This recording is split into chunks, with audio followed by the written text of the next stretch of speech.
For 3 years now, Ian Crook has been at war with the Victorian Government and Premier Daniel Andrews over the destruction of his company iCook Foods.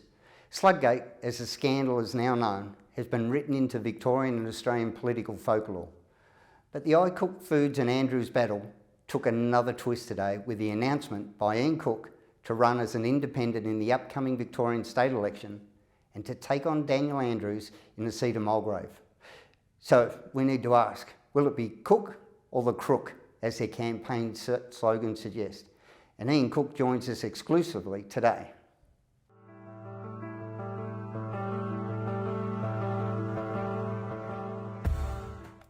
Ian, from successful family-run businessman to politics, did you see this in your future at any stage? No. If you'd asked me, 3 or 4 years ago, what about politics, would never have entertained it, not at all.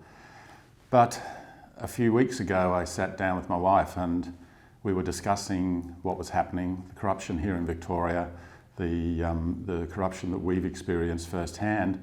And it was one of those situations where you say, well, it's no good complaining about something and talking about it and bitching to other people about it if you're not willing to, pick up the baton and run yourself with it. So that's how, at the end of the day, I didn't choose politics. Politics has effectively chosen me. And what can I say? I say that I'm now there to help every small business in the seat of Mulgrave. Now, Ian, we need to ask the electorate and the connection. Mulgrave, has it been in the family for any length of time? Are you connected? Oh, that's been a very long time. I've got a grandparent who, on my wife's side, who was the lead for the men's four at the Mulgrave Bowls Club. My wife grew up in Brandon Park. I owned a property and lived at 525 Princess Highway, which is in the electorate.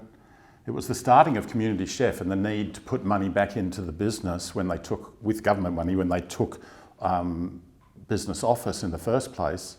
It was selling that house in the electorate that funded and kept iCook Foods going. So yes, I now live one street out of the electorate in Dandenong North, and both my children were born in the electorate. I mean, I had employees that lived in the electorate. I lived, played and grew up in those areas. I played hockey for Waverley Hockey Club as a teenager. So yeah, I know the electorate very well. I know that whole area very well. Used to shop at Brandon Park all the time. Now I tend to go over to Waverley Gardens, all in the electorate. Both parties, it seems, there are daily revelations about integrity. Is this one of the main reasons that you're running on? Yeah, I think people are starting to realise that they don't want a career politician. All right?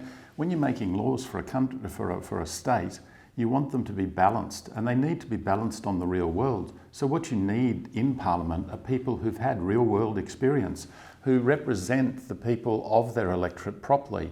And I think that's what you're going to see, and it's certainly what's going to happen with me. I will take the views of every person that talks to me in Mulgrave from whatever side of politics into account when I represent them. This election seems fundamentally different from any one that I can remember in recent history because of the rise of the independents, and people seem to be crying out for candidates that have a loyalty to their communities rather than parties. Is this going to be one of your features?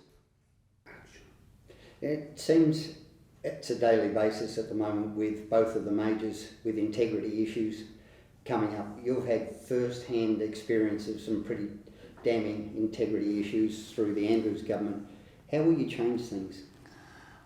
I think, so there's a double barrel answer, if you like, to the question. The first point I'd like to make is what you just said has been used against me, where they said that this is just revenge, a vendetta. It has nothing to do with it, nothing at all.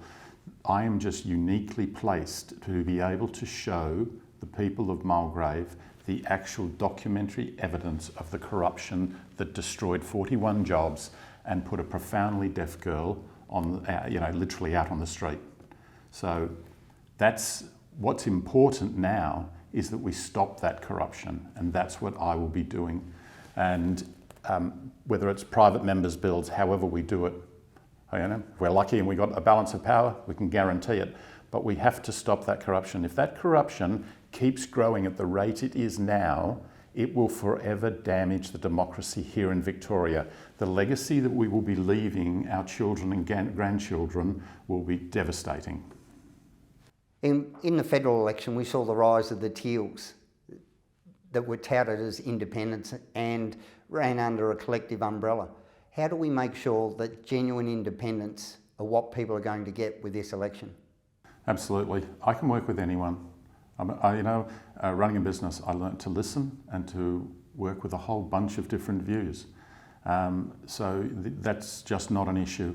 What will be an issue in the election, and this is what people have to take very seriously, just because someone stands up and says, "Hi, I'm an independent," you have to be careful that they are. You need to see where their preferences are going, because if it's just a case of putting up independents to split the vote and fire it back to Daniel Andrews, that's the danger. And that's the message we need to get out to everyone. Know where your vote is going, and know that if you vote for me, I will be representing you. And all I would say is vote anywhere that pushes the vote away from Daniel Andrews. Ian, we're less than 90 days out from the election. What does the next 90 days look like for you, and where can people find you and reach out should they be so inclined to support you, whether it be financially or volunteer-wise? So people will be able to reach out through social media. I know Voice for Victoria and others are going to be getting information and becoming a conduit for me.